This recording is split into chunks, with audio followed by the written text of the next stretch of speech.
continuons à apporter des modifications dans le tableau en personnalisant certaines choses. Cette fois-ci, je vais m'attaquer aux valeurs statistiques. On voudrait à ce que les statistiques pour les variables continues, que ce soit la moyenne et l'écart type. Donc pour cela, vous utilisez cette fonction-là, statistique, et vous lui donnez cet argument. Vous avez la possibilité de voir tout ça avec la fonction help. Lorsque vous regardez ici, voici l'argument statistique. Vous regardez l'argument statistique et vous descendez. Donc cela vous donne les lignes de commande que vous pouvez utiliser pour changer toutes ces fonctions-là. Donc vous n'avez pas besoin de retenir par cœur. Donc également, une fois que j'ai changé maintenant la statistique, maintenant je vais changer également l'entête. C'est-à-dire qu'au lieu d'avoir ici, comme on l'a vu tout à l'heure, au lieu d'avoir ici caractéristiques, je vais changer ici et je vais écrire à la place variable. Donc ce que j'ai changé ici, donc je l'ai labellisé, je l'ai renommé. Donc pour modifier cette entête là, donc j'utilise cet argument là. Et donc on va exécuter le deuxième tableau de J2 Summary pour voir les modifications que l'on vient d'apporter. Comme vous pouvez le remarquer, donc on a ici caractéristique qui a été changé en variable. Au départ on avait caractéristique, maintenant on a carrément changé ça, on a changé l'entête et on a mis ce dont on avait envie. Maintenant également, lorsque vous regardez les statistiques, les valeurs qu'on a ici, ce sont des moyennes. Donc quand vous regardez en bas, vous pouvez voir qu'il y a en fait du changement, car ce qu'on avait au départ, c'était ici la valeur médiane et les valeurs interquartiles. Maintenant avec le nouveau tableau qu'on a ici, on a pu changer les statistiques de base. On a maintenant pour les variables continues, on a la moyenne et l'écart type. Donc c'est un bon début. Maintenant c'est loin d'être fini, car on peut apporter encore d'autres modifications pour avoir un rendu meilleur.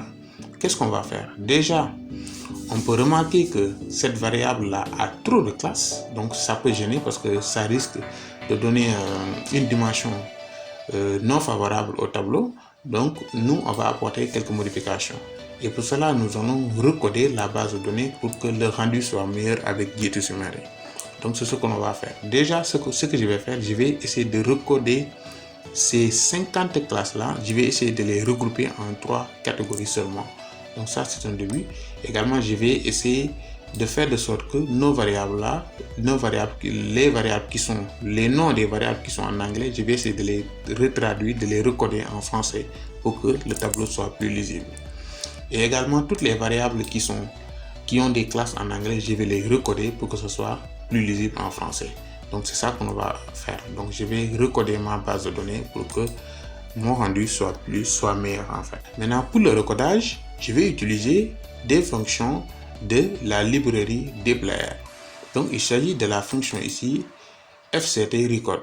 fctRecode me permet de recoder les différentes variables d'une base de données. Par exemple, lorsque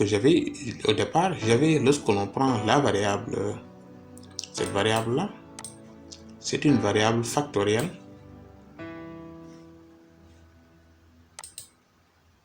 On peut voir qu'ici c'est une variable factorielle qui avait des classes no, yes, no, yes. Donc je voudrais modifier cette variable, je voulais recoder cette variable là en oui, non. Au lieu d'avoir yes, non, je voudrais recoder cette variable en oui, non. Pour cela, j'utilise cette fonction de fctRecode de dplyr. Donc je lui donne quoi en argument? Je lui donne déjà le vecteur en question, mais également je lui donne les nouvelles appellations que je vais substituer par l'ancienne appellation. Oui va prendre la place de yes, c'est la nouvelle appellation ici qui sera égale à l'ancienne appellation. Et donc je vais exécuter tout ça.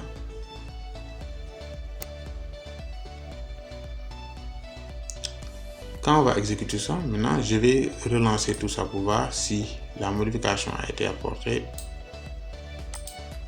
Oui, effectivement. Donc vous pouvez voir que tout a été changé. Donc nous allons faire la même chose pour toutes les variables catégorielles. Voilà.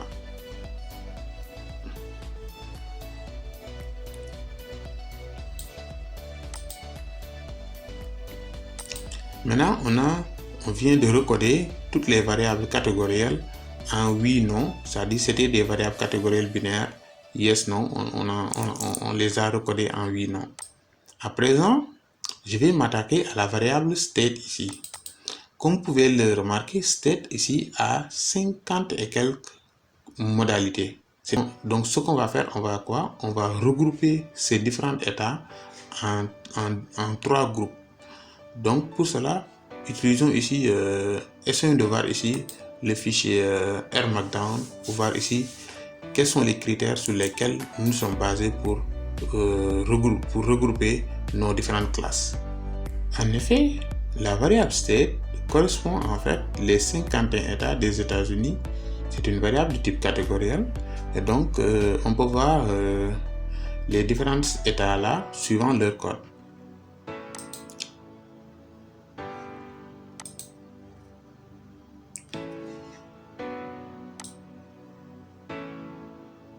Les voici. En fait, AL, c'est en fait l'état d'Alabama et AK, c'est l'état Alaska. Donc, voici les différents états des États-Unis.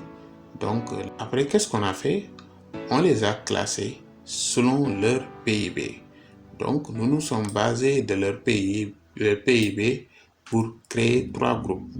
Les 10 premiers, en fait, ce sont les États les plus riches, les 10 États moyennement riches et les autres, on les a appelés les États assez riches. Donc, pour cela, nous nous sommes basés d'un classement à travers ce site.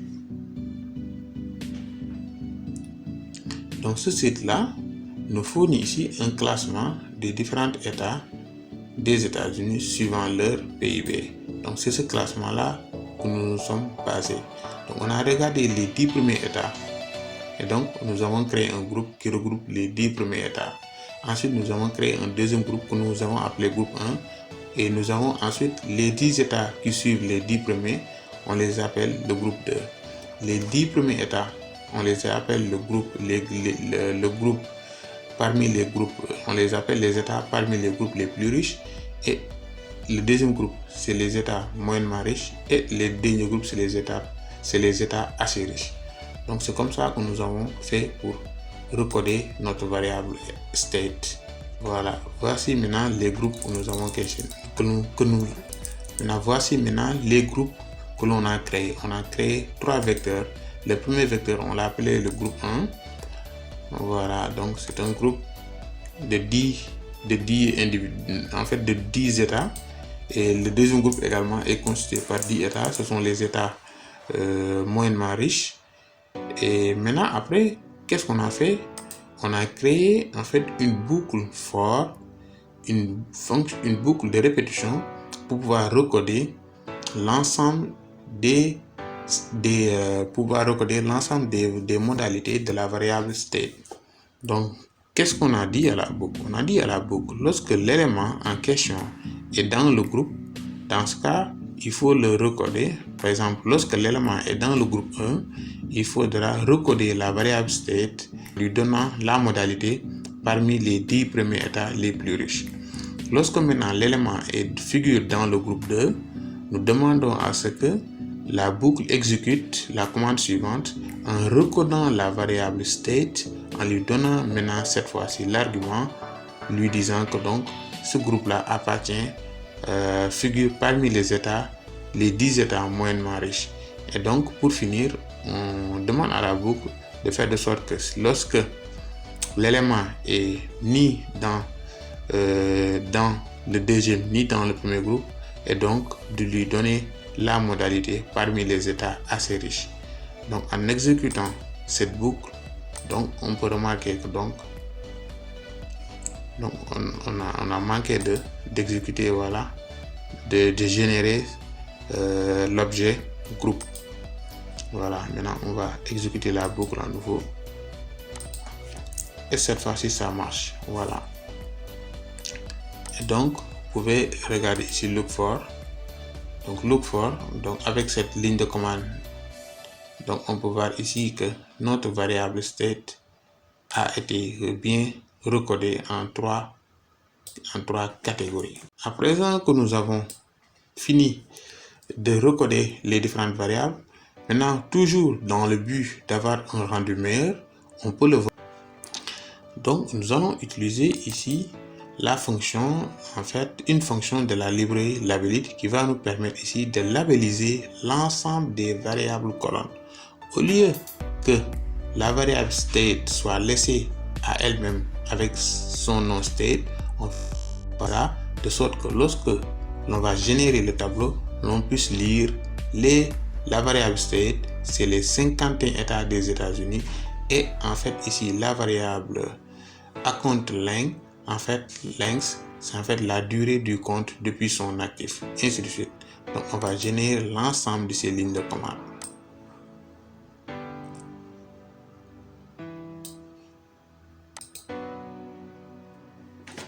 Donc c'est OK.